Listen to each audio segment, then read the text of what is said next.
50 ஆண்டுகளுக்கு முன்னால் ஒரே பள்ளியில் படித்த மாணவர்கள் அவர்கள் ஒன்றாக கூடினார்கள். அந்த மகத்தான சந்திப்பை அவர்களது பள்ளி ஆசான் வீட்டில்தான் வைத்திருந்தார். கூடி வந்தார்கள், கும்மாளம் போட்டார்கள், ஆடி ஆடி பாடி குசலம் விசாரித்தார்கள். ஆசான் முன்னிலையில் வட்டமாய் அமர்ந்து ஞாபகம் வரதே என்று பாடினார்கள். மீண்டும் பள்ளிக்கு போகலாம் என்று மகிழ்ந்தார்கள். பள்ளி நினைவுகளை பரிமாறி பரிமாறி மகிழ்ந்தார்கள். ஆசான் கையிலே பிரம்பை கொடுத்து போலி அடி வாங்கி அலறிக்கொண்டிருந்தார்கள். இப்படிப்பட்ட ஆரவாரம் எல்லாம் அடங்கி பணி பகிர்வு நேரம் வந்தது. எல்லாருடைய பகிர்வுகளும் ஒரு கருத்து திரும்ப வந்தது. நான் நல்ல பணியில் தான் இருக்கிறேன், வசதி வாய்ப்புகளோடு தான் வாழ்கிறேன். ஆனால் வாழ்க்கை ஏனோ படபடப்பாகவே பரபரப்பாகவே போகிறது. மன அழுத்தமும் மன இறுக்கமும் நாளுக்கு நாள் கூடிக்கொண்டே போகிறது. அனைத்து பகிர்விலும் இதை உற்று கவனித்துக் கொண்டிருந்தார் ஆசான். தேநீர் வேளை வந்தது. தானே தேநீர் தயாரித்தார்.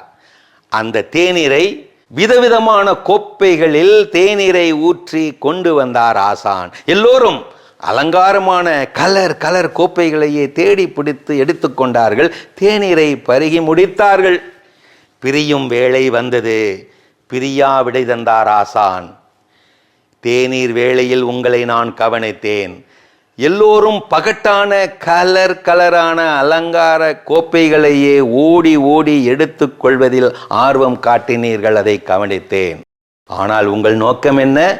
தேநீர் அருந்துவதா அல்லது கோப்பையை தின்பதா? எந்த கோப்பை என்பதில் அல்ல வாழ்வு.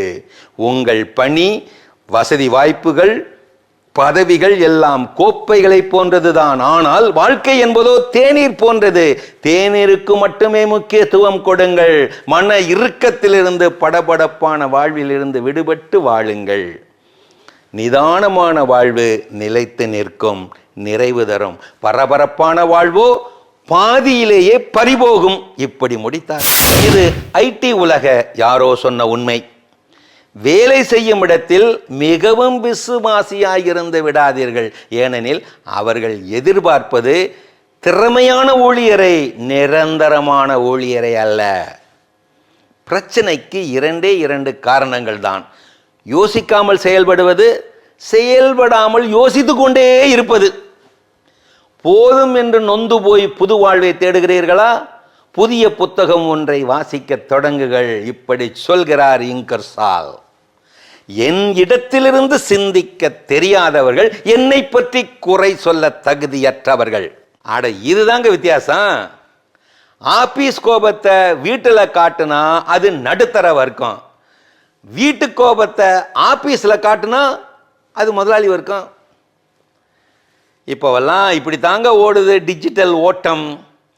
வாழ்க்கை ஆன்லைன், அன்பு ஆஃப்லைன், மனசு பஃபரிங், கவலை நாளுக்கு நாள் அப்டேட்டிங், பிரச்சனை ஆல்வேஸ் இன்கமிங், பணம் என்றுமே அவுட் கோயிங். ஆனாலும் நான் ஆல்வேஸ் ஒர்க்கிங். மகிழ்ச்சி மெதுவா டவுன்லோடிங்.